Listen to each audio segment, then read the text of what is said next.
Let me begin by stating that we do acknowledge the overall changes to the bilingual teacher certification requirements and the international teacher permit laws that have made it somewhat easier over the years for applicants to obtain certification in the shortage area. As stipulated in PA 15108, the Commissioner of Education shall facilitate the certification of qualified educators, provided candidates for certification have fulfilled post-preparation assessments, among other basic requirements. One of those assessments is the State Board of Education approved examination, which currently is the Praxis Core Academic Skills, which is known as the writing test. And basically this test, the overall purpose is to make sure that it's validating a candidate's written competency in English. I bring to you my argument that this is unnecessary. Consider the fact that a teacher who currently holds a certification, right? That means that teacher already is certified. If that teacher wants to then seek a bilingual education cross-endorsement, that teacher is going to go to one of our colleges and university, and they're going to take 18 credit hours. As they're going through those 18 credit hours, they're doing all of that preparation already in English. Coursework is in English. They're writing papers in English. They're progressing through that program in English. Why at the conclusion of that program, why are we asking that teacher to pay money, number one, to take a test, and to pass the test just to validate that the teacher has written competency in English?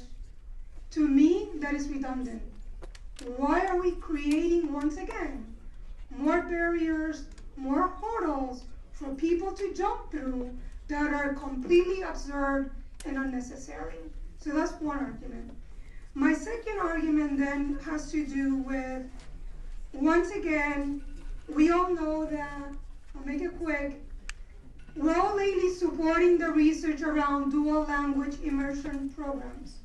We know that they're highly effective. Everybody's endorsing it. Everybody's saying, let's do more of that.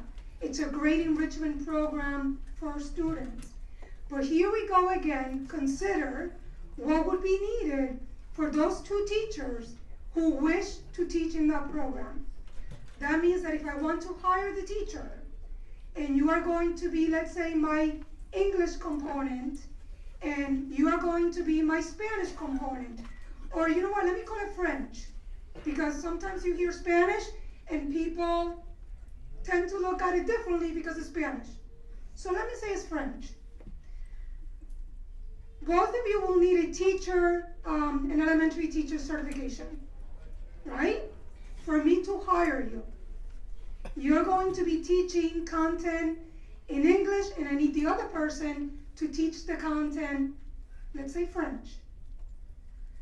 Because you're going to be the French teacher, I am now going to give you an added requirement just because you happen to be the teacher that's going to teach French. And I'm going to ask you again that you're going to have to document that you have written competency in English. I'm not going to be asking that of the other teacher that I'm going to be assigning to the English component. Why are we creating these inequities? Two teachers that are already certified and that are going to be working in the same program. It speaks to my argument. Let's stop the nonsense of the redundancies and the inequities. We are talking about, you just spoke to Commissioner Cardona about the need to diversify our teaching force. We agree with you, we need to diversify the teaching force. We need to do better to make sure that we have certified teachers in every single classroom in front of all of our students across the states. Why are we making it harder? It doesn't need to be. So I am here tonight, I will wrap up. I am asking that at the very least, You push and you use your legislative power to voice the need for updating these ridiculous regulations concerning teacher certification. At the very least, there should be an opportunity for the regionally accredited colleges where certified teachers are completing the additional courses for cross-endorsement to just vouch that they have the written English competency that they need and eliminate the praxis written tests. Thank you for your time. I know you have a lot more people that you need to listen to, but I do thank you for the opportunity to come before you this evening. Thank you, Dr. Negron. And I think everything that you just so eloquently outlined for us really falls in line with this idea of reciprocity, right? When you talk about folks who are qualified, they're ready to teach in Connecticut, we have these barriers. So I think what you've outlined is just, I think, another conversation that we ought to have. But the good thing is we have our co-chair of education on this committee, and I think you've been in conversation with him as well, and we will stand with you. Any comments or questions? Representative Sanchez, and then we'll send Phineas. Okay, you go first, Pat. My only question is, given the data, the information you presented, do you have data that suggests that everybody's passing these extra tests that are being given? What ends up happening is that we go through the effort of recruiting, right? So we find the people that we need. We then support them through creative measures so that they can go back to school and earn their 18 credit hours, right? We're supporting them through that process. And then what we're doing is we're adding the added stress of another assessment, another financial burden that has to happen for something, again, that already has been done. And normally what happens is that we do end up losing people because of that one test that then are not able to be able to pass that.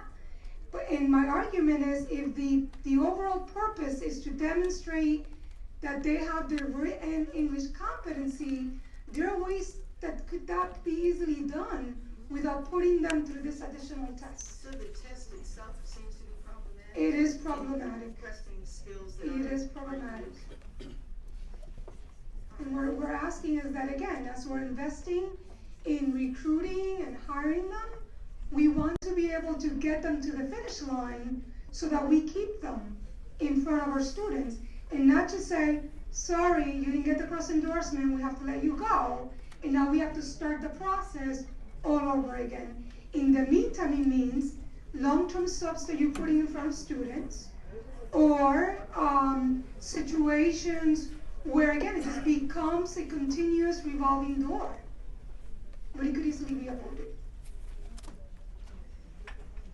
Thank you. Representative Sanchez.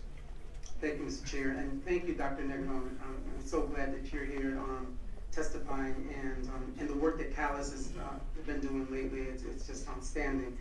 You're absolutely right. You know what the issue is? Money. That's the issue. It's how much they can squeeze out of you as a student. That's what it's all about. If we can make another $50 off of you, let's do it. Let's test you. That's the problem we have in this state. And everyone knows that I've talked to that I have an issue with testing. I never did well in school testing, but I have a master's degree. Okay? I got there. And testing was not easy. And if I had my way, I would get rid of testing. Wow. It just, for so many students, it's very difficult. But it's just really upsetting. The stories that I've heard in the last couple of years about people coming from Puerto Rico or from other countries that come into the state of Connecticut, have doctorate degrees in mathematics, in reading, and whatever subject area, and can't teach in our school system because they have to either go back to do 6 credits, 9 credits courses, or to take a praxis, or to take another test, or to do something else. It's ridiculous. And and we need to do something about that. And we're going to be working very hard. My co-chair and myself and the education committee are going to be very, looking into these things, and we're going to make some changes. And I know it's not going to be easy, but we're going to make these changes. They have to be made. Thank you. Thank you, Representative Candelaria. Dr. Lebron, thank you for being here and testifying. Also, I want to thank all the members of Caucus. You've done an excellent job. But what has been the main barrier that you have seen in regards to recruitment because of these additional requirements? So again, it becomes the challenges. Dr. Turner. It becomes the challenges around supporting them, right, and going back to school, to be able to pay for those courses, additional time that then they would have to be spending, right? But I would argue that there are some districts that are very creative in the way they look to support teachers in achieving those 18 course credit hours, such as like Untitled, right? That is one option right now that many districts tend to use in supporting. I would also argue that it is great, but we have to then do better, because they're already completing the coursework, which is my argument, right? If they're going through the courses, they completed the coursework. That should be sufficient for the university or the college to say, we're putting our stamp on it, this candidate is ready for the cross endorsement. It should be as simple as the State Department of Ed looking at those credentials that come from the university to then issue the certificate. To me, it's just that simple. I just don't understand why we had to make it so complicated. Yeah, I totally agree, and I know I brought this issue to the chairman of the education committee, because this is something that we need to work on. So thank you so much for testifying. Thank you, Mr. Chairman. Thank you, Doctor, for your testimony. And keep up the great work. Up next, we have Jay Sargent and Chad LaPlante. All right, moving right along. I don't see nobody moving. All right, here we go. Waterbury folks up here. Jerry's like, no, let my Waterbury folks go. All right, so you have 3 minutes. Again, if you want to just give a highlight and then allow for us to ask questions, that might be helpful. The floor is yours. Chad LaPlante is behind me. I also have today Leslie Velasquez representing us.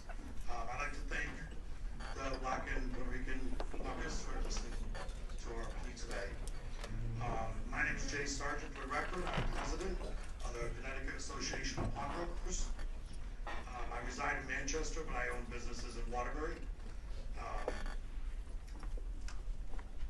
Today, on behalf of our members and industry as a whole, which we have multiple businesses employing hundreds throughout Connecticut, including many populated, diverse urban areas, such as Hartford, Waterbury, New Haven, and Bridgeport.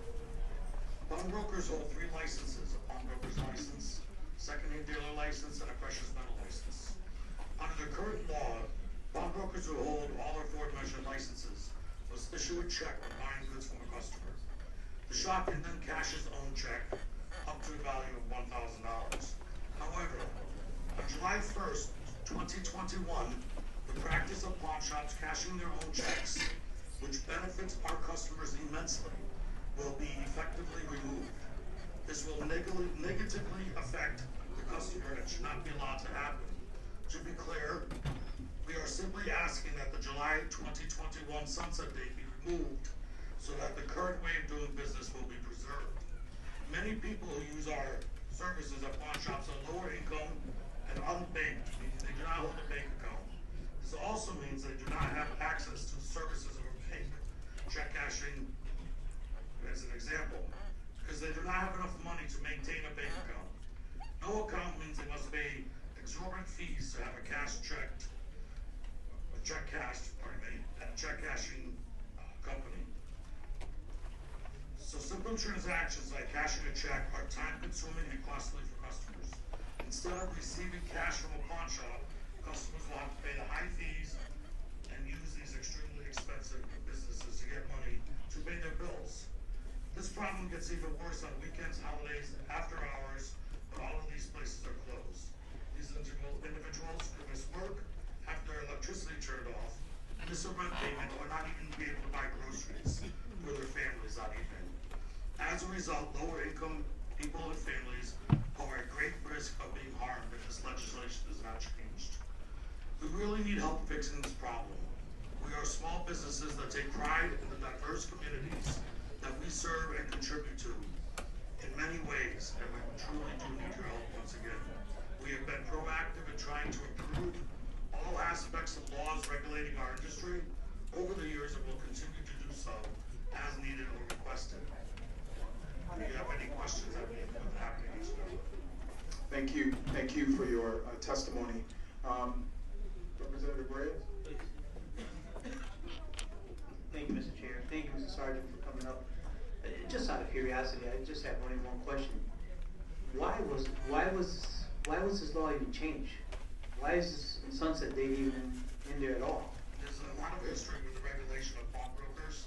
Back in 2011, our association worked closely with legislators, with law enforcement, with the state's attorney's office, basically to do a full overhaul of all the regulations concerning our business in order to help stop stolen properties from coming to our stores, getting IDs from people, recording, sending records to the police departments.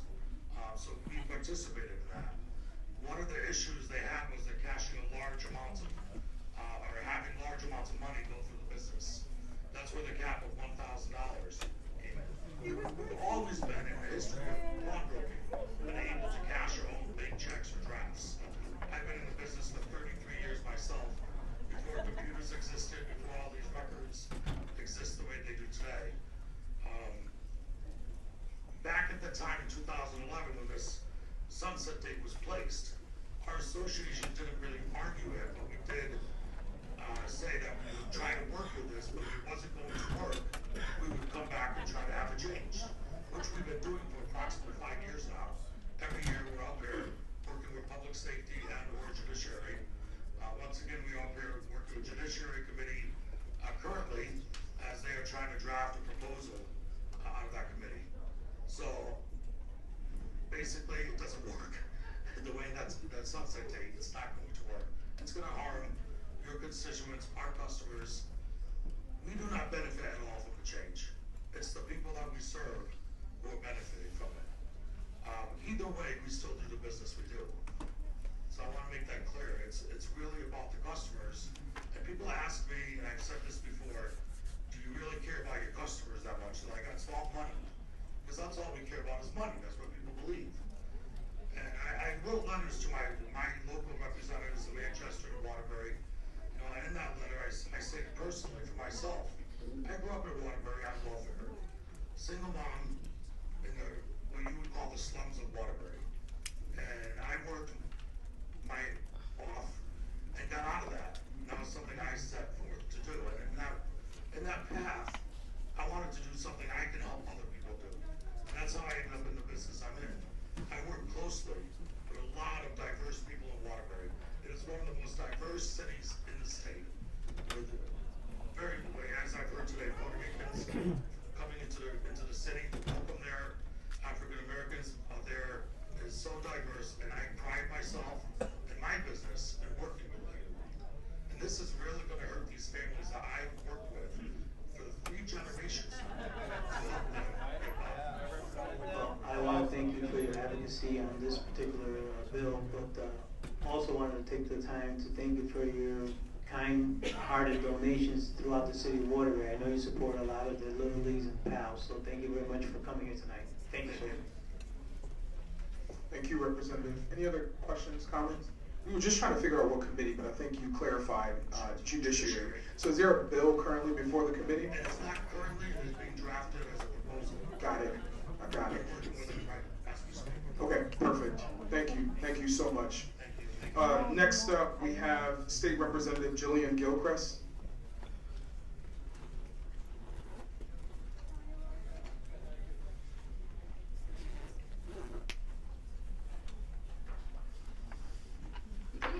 Representatives Reyes and McGee and members of the Black and Puerto Rican Caucus. I'm State Representative Jillian Gilchrist, and I thank you for hosting this important forum allowing me the opportunity to speak. I ask for your support of House Bill 5040, an act establishing an excise tax on ammunition. Many of you, better than most, understand how gun violence is ravaging Connecticut's urban communities, where homicide rates often reach 10 times the national average. In Connecticut, of the 179 firearm deaths in 2017, 71% of those homicides took place in Connecticut's 4 largest cities. These are fathers and mothers, brothers and sisters, sons and daughters who are being shot to death, and many more are left wounded or permanently disabled. In 2012, I was supervising a young woman at the University of St. Joseph's who taught me more than I ever could have taught her.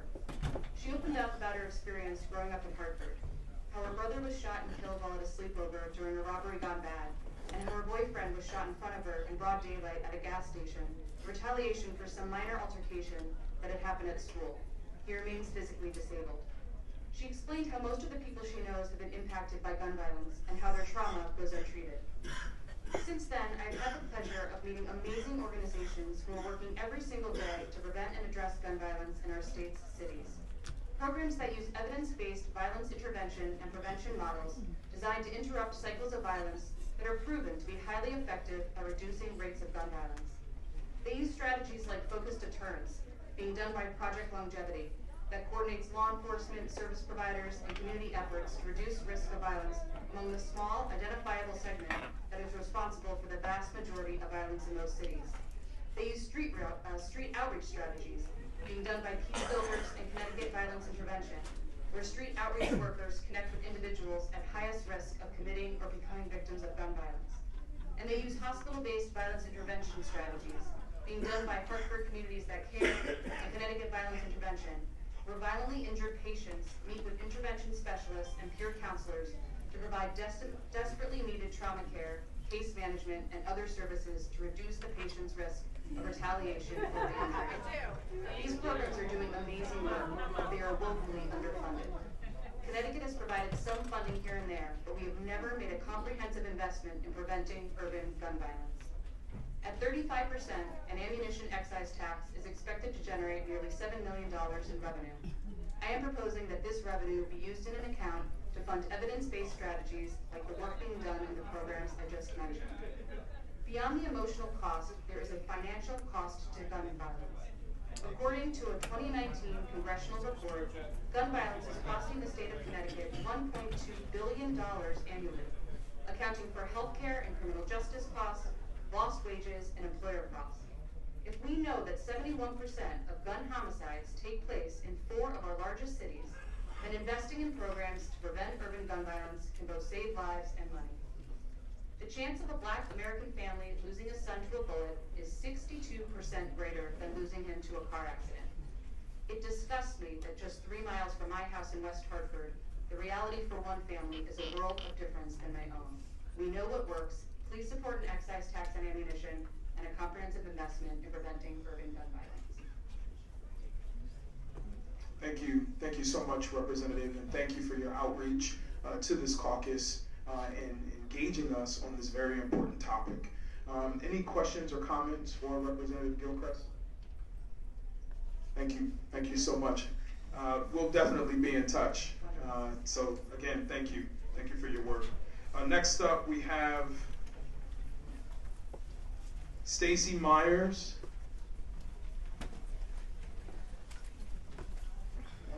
Okay. Oh. Thank you.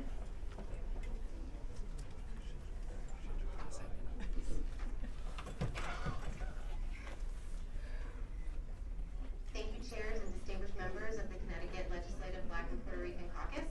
My name is Stacey Meyers. I live in West Hartford with my husband and 3 kids, and I am a volunteer leader with Moms Demand Action for Gun Sense in America, a grassroots organization focused on passing common sense gun violence prevention legislation. I'm speaking here today to ask for your support for our 3 priorities this session. First, we've seen the success of groups focused on violence and prevention in Connecticut, but they need consistent funding from the state to fulfill their mission and save lives. HB 5040, which we just heard Representative Gilchrist speak about, proposes a new tax on ammunition and dedicates the generated revenue directly to gun violence prevention groups operating in our cities. The groups that this bill seeks to support are chronically underfunded. Yet these are the same groups that are on the front lines of the fight against gun violence. As Deborah Davis of Mothers United Against Violence says, they are the groups that are the boots on the ground in this battle, intervening to break the cycle of violence and caring for the victims when violence does occur. One of the groups that this bill aims to help is Project Longevity, our second priority. We are advocating for the restoration of funding to Project Longevity after the governor's most recent budget proposal significantly decreased the money allocated to this group. Project Longevity operates in New Haven, Bridgeport, and Hartford, the three cities that experience the majority of firearm homicides and assaults in our state, and has repeatedly demonstrated success through their group violence intervention model. Project Longevity's work has contributed to a 53% reduction in Connecticut's gun homicide rate between 2012 and 2018. Unfortunately, their funding has been inconsistent. Last June, after vocal support from Moms Demand Action and other groups, the legislature recognized the importance of this program by funding it at almost $1 million. But just 8 months later, this decrease was proposed, which will significantly hamper the group's ability to effectively reduce gun violence in its target cities. Furthermore, the statistics show that as funding increases for these types of programs, the number of homicides is reduced. But conversely, as funding is reduced, the number of homicides increases. This is a side effect of budget cuts that Connecticut cities should not be forced to endure. Finally, we're urging the modernization of Connecticut's existing red flag or risk warrant law, which allows law enforcement to intervene and remove firearms from individuals who they believe are at risk of harming themselves or others. The most notable change that we're supporting is to allow family and household members to directly petition the court to issue an extreme risk protection order. Under current law, only law enforcement officials can do this, and only after conducting an independent investigation. This type of order is designed to intervene during a crisis, when time is of the essence. So eliminating the middleman and allowing family members to approach the courts themselves will save precious time, particularly in situations involving suicide. Furthermore, the involvement of law enforcement is an issue in communities in which residents may not feel comfortable approaching the police. An amended red flag law gives them a chance to go directly to the court and translates into lives saved. I'll just wrap up real quick. We know that the gun violence epidemic in this country knows no boundaries and reaches all communities and all people. But we also know that this is a plague that affects our cities and communities of color at a much higher rate. We know we must look beyond the headlines in the newspapers and see the communities that are being devastated by gun violence every day. We have an obligation to act. That's why Moms Demand Action is prioritizing the funding of gun violence prevention programs and the modernization of Connecticut's red flag law. Thank you so much. Thank you, and thank you for the work that you're doing. Now, are you working with Representative Gilchrist as well? We are. Okay. We are. We'll be here on Thursday for the hearing that is before Finance at 1 o'clock on Thursday.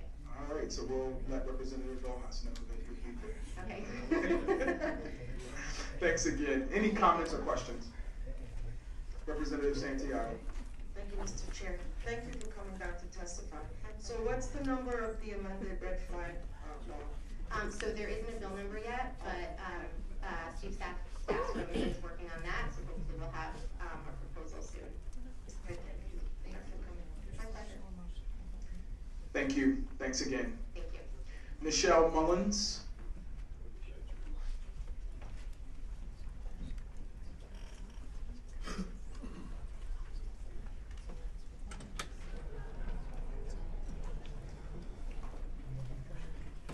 Good evening, Chair McGee, members of the Caucus. My name is Michelle Mullins. I'm the president and CEO of Charter Oak Health Center here in Hartford. Thank you for allowing me to testify before you this evening. You have my written testimony in front of you, and I'll just highlight a couple of items from that testimony. Charter Oak Health Center is a federally qualified health center. We have served the Hartford area for over 40 years, providing comprehensive health care services to the residents of Hartford. We have 16 sites now, mostly located in Hartford and one in Bloomfield. We serve over 19,000 patients. As you know, federally qualified health centers serve a high population of Medicaid patients. In fact, approximately 60 to 65% of our patients are Medicaid beneficiaries. Our patients are from diverse ethnic backgrounds, and roughly 80% of Charter Oak's patients are Hispanic and identify Spanish as their primary language. FQHCs have a shared commitment with the state of Connecticut to eliminate racial and ethnic health disparities. We have been working along those lines for a long time. And to that end, in 2016, the state launched a program called Patient-Centered Medical Home Plus. It's a shared savings program designed to improve health outcomes for Medicaid beneficiaries while allowing the participating entities to participate in a value-based repayment reform initiative and share in any shared savings those programs generate from the enhanced care coordination activities they create.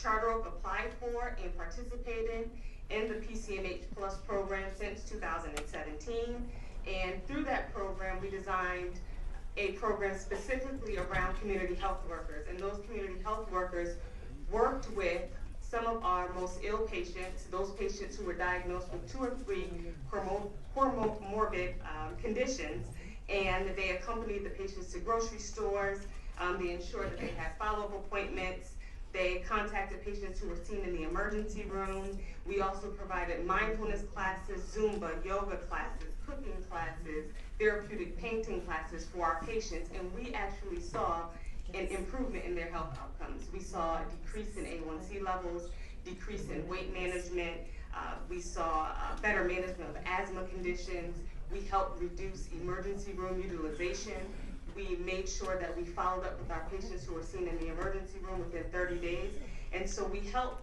generate a cost savings to the state of over $1 million. The Wave 3 application was released in October of 2019. Charter Oak was invited to apply, and unbelievingly to us, we were denied participation. I think it's important for you to understand that because we were denied participation in Wave 3, our funding ended December 31st, 2019, and all of those enhanced care coordination activities for our patients ended at that time. That was over 9,100 patients who no longer receive assistance from community health workers or any enhanced care coordination activities. In addition to that, Community Health Services on Albany Avenue was denied participation, and so was First Choice Health Centers in East Hartford. The 3 largest FQHCs who provide services to patients in the greater Hartford area were denied participation in this program. So you can, I'm sorry. No, I was just going to say, I'll ask a question so that you can wrap up. But could you help me understand why so many of our FAQs were denied? I mean, I'm sure there are others throughout the state that probably applied as well and have been denied. Can you enlighten us on that and how we could be helpful in that? So we're unsure about the process. We have appealed that decision with the Commissioner of DSS, and we are awaiting her decision, as are the other 2 FQHCs that I mentioned. We were just told it was based on scoring, and so they did not take our prior participation into account. We find that hard to believe, given that we were consistently one of the top performing entities in the state, across the state. But the thing that I would like to ask this committee to do, the caucus to do, is to, 1, to help urge the Department of Social Services to reconsider its decision to deny Charter Oak Health Center participation in the program, but to also look at expanding this funding so that all FQHCs can participate. There's an incentive for the state to include all FQHCs in this program if we are seriously going to address health disparities, but also reduce the cost of care to patients and to the state as well. Thank you for your time. Thank you. I think many of us are just looking for the testimony. I know you submitted it, so we'll follow up with you. I'll definitely inform the Hartford delegation on the importance of this, and I'm sure that there are other representatives that would love to chime in. Thank you. But again, thank you for the work that you do, your leadership over at Charter Oak, and just know that you have a lot of friends here on the caucus. Thank you very much. Have a good evening. Joanna De Jesus. I think you all had a group of 3, right? We have 2. Oh, 2, okay, all right.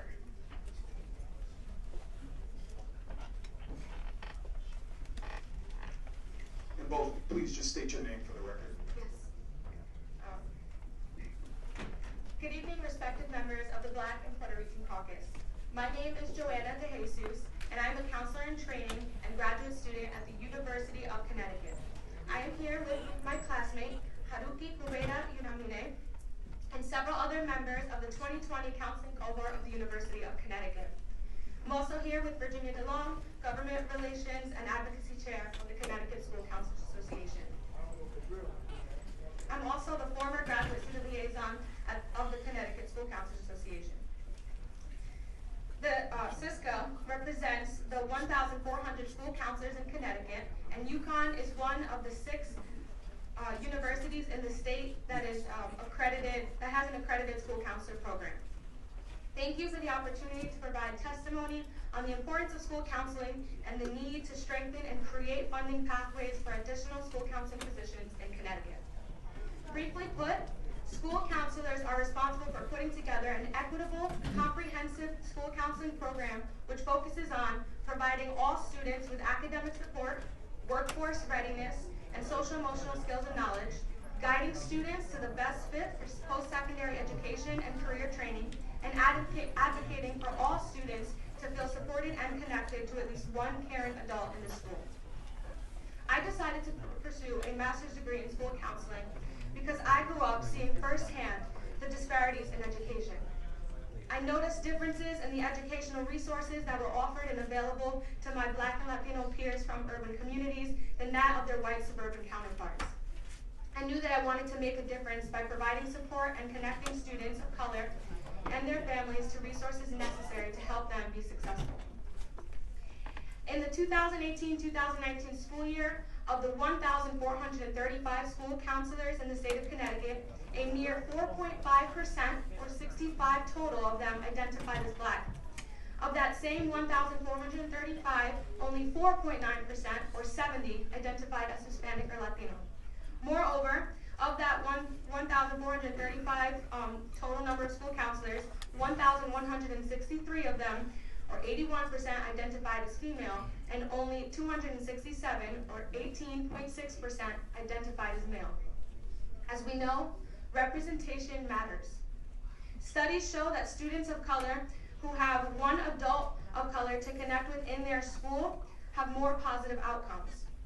I am currently interning at a school in Manchester in which all 4 of the school counselors are white, and the student population is about 60% Black or Hispanic and Latino. Students have literally said to me, "I would rather speak to you. You understand me and my family." Students are looking for adults to connect with, and they value a relationship with an adult that they can relate to. There is an increasing need for school counseling services each year. School counselors support students on issues including bullying, gender identification, suicide, family issues, not to mention student anxiety, which has been growing across all levels of education. We are also at the forefront of the social-emotional learning as we work with students through direct services and tiered interventions.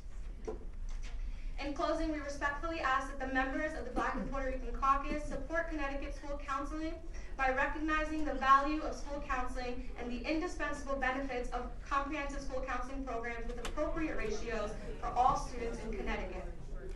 Addressing these inequities will help all students, especially students of color, succeed in school and adulthood. Haruki is here with me to briefly share her experiences regarding her identity and school counseling. For myself, the decision to pursue school counseling was an easy one, but also the most difficult. That is because it took years of feeling lost, confused, and isolated to get here.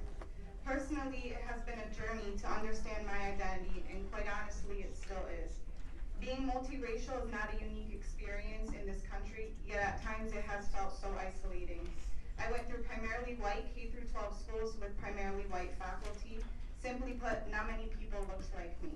So the decision was easy. I never wanted students to go through what I went through, and I never want students to feel as misunderstood, as isolated, or as different as I did.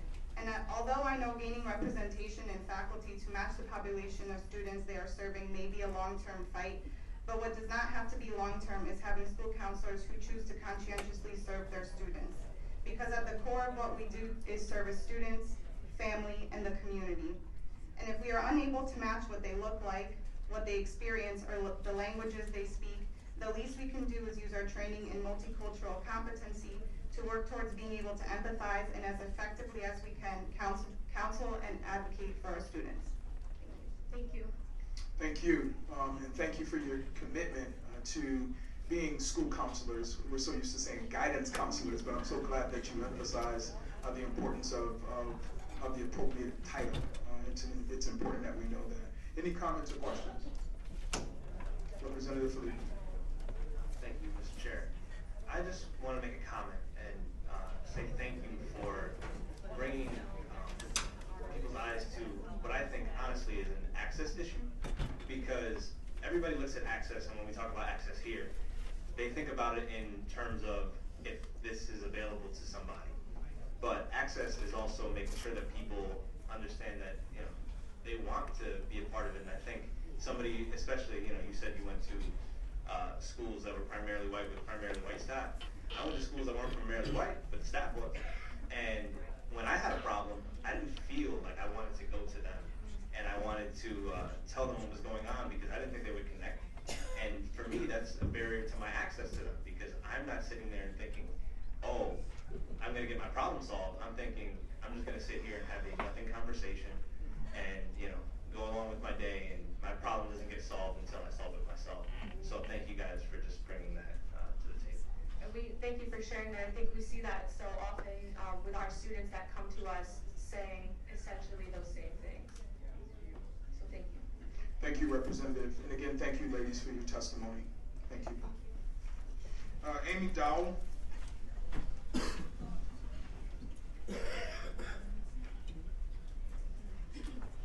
Hi, good evening. I'm Amy Dowell. I'm the State Director for Education Reform Now, Connecticut. And we are progressives committed to educational equity and opportunity in the public schools here in Connecticut. Chairman McGee, Vice Chair Reyes, and members of the Black and Puerto Rican Caucus, thank you for the opportunity to testify before you today on the issue of educational equity. In the fall of 2019, we released a report. It was entitled Less for More, and it identified low rates of completion and high costs in many of Connecticut's border colleges. And one of the major takeaways from this report is that too many Connecticut students, and particularly low-income students and students of color, are graduating high school without the necessary skills and to succeed in college and career.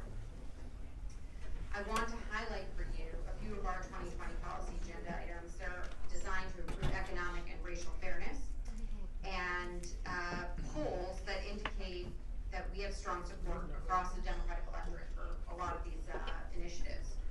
This winter, we commissioned a poll of Democratic primary voters, revealing significant consensus on a lot of these issues. For example, we found that 69% of Democratic primary voters believe having communities divided across racial and socioeconomic lines is contributing to the state's economic challenges. And 83% also believe that the state and local governments have a responsibility to take action on the issue of affordable housing. In a state where education funding relies heavily on property taxes, we are therefore pushing to link the issues of education access and affordable housing this legislative session. This session, we have proposed a school construction bonus incentive to municipalities that pursue meaningful efforts to build more affordable housing. And I just want to take an opportunity to thank Chairman McGee and Chairman Rojas, who stepped out, but we appreciate your help with this.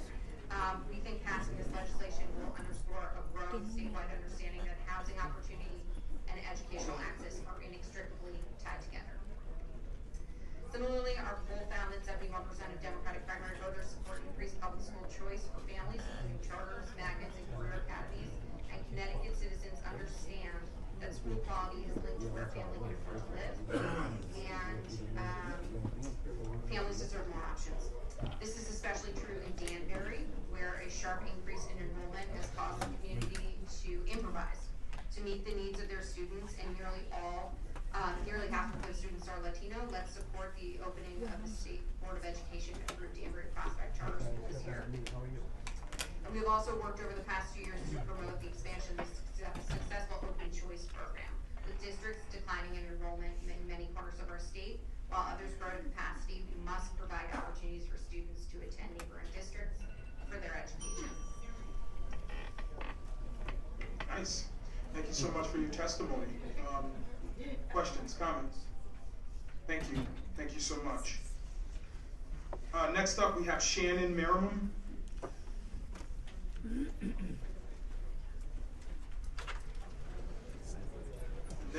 Marilyn Hurst, Vera Gordon. So y'all just stick around. All right. Hey, Shannon. Hello. So good evening, Chairman McGee and Vice Chair Reyes, and honorable members of the Black and Puerto Rican Caucus. My name is Shannon Marinone. I'm an executive director for Ready CT, which is a nonprofit dedicated to advancing academic excellence and career-connected learning for all public school students in Connecticut. For a decade, we've raised awareness of Connecticut's persistent achievement gap, still among the worst in the nation. Our advocacy has impacted some important legislation, including adoption of higher academic standards, more flexible pathways into the teaching profession, although we have more work to be done, as we heard from earlier testimony, and most recently, expanding access to computer science instruction, a critical link to our workforce needs. We do not only work as advocates, we know that if left unattended, legislation can stagnate. So Ready CT aims to fortify policies through programming that includes educator professional development, as well as direct support of schools and districts. We have outlined a 2020 policy agenda, and as it advances, we are prepared to expand our current programming in an effort to ensure each and every student, regardless of zip code, has access to a quality education, which will ultimately determine his or her life trajectory. Ready CT has a number of policy priorities this session, but I will highlight two specifically. Other priorities are outlined in our written testimony. As our organization's name implies, we strive to ensure all students are ready for what awaits them once they graduate from high school. With our state's focus on workforce development, there has never been a better time to increase access to high-quality career-themed pathways in K-12. A recent study demonstrated that career and technical education, as well as project-based learning in high school, can make a significant difference, especially in the lives of male students who might be otherwise disengaged from school. It should also come as no surprise that the demand for career exposure on the part of students may be at an all-time high. There are 3 times the number of students interested in enrolling in Connecticut's technical high school system than there is space available. We speak to the impact of career-themed learning from experience. Ready CT supports an engineering and green technology pathway program at Hartford Public High School, which features an industry-informed curriculum and paid internships.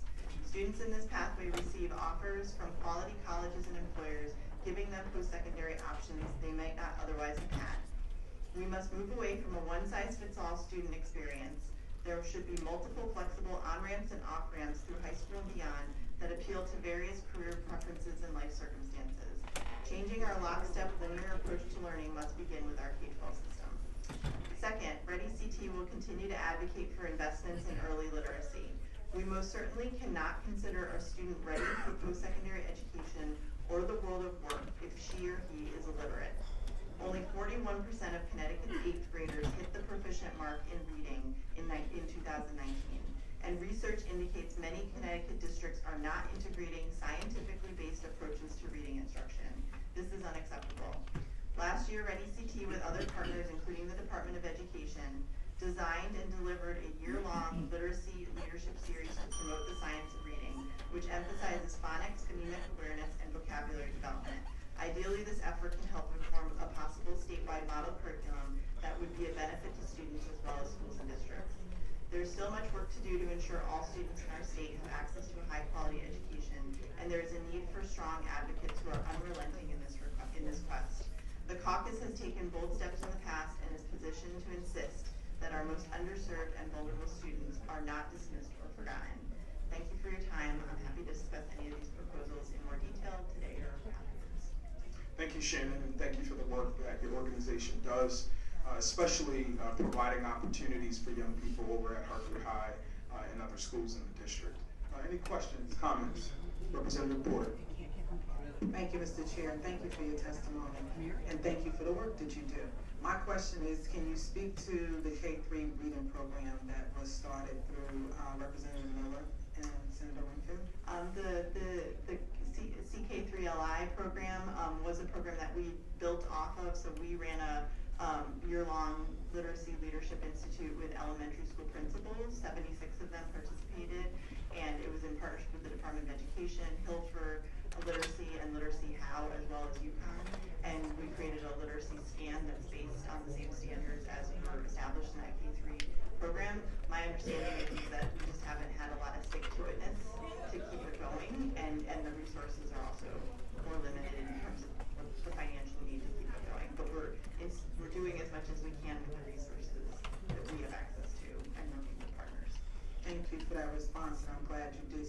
the fact that resources can we have to fight for funding for this program.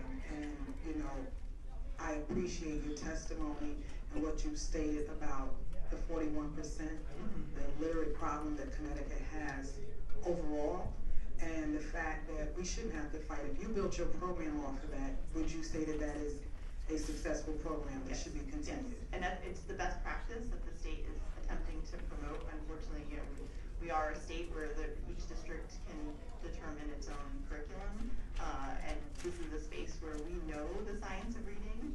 It's a no-brainer that we should expect every district to abide by that and select. And unfortunately, we haven't been.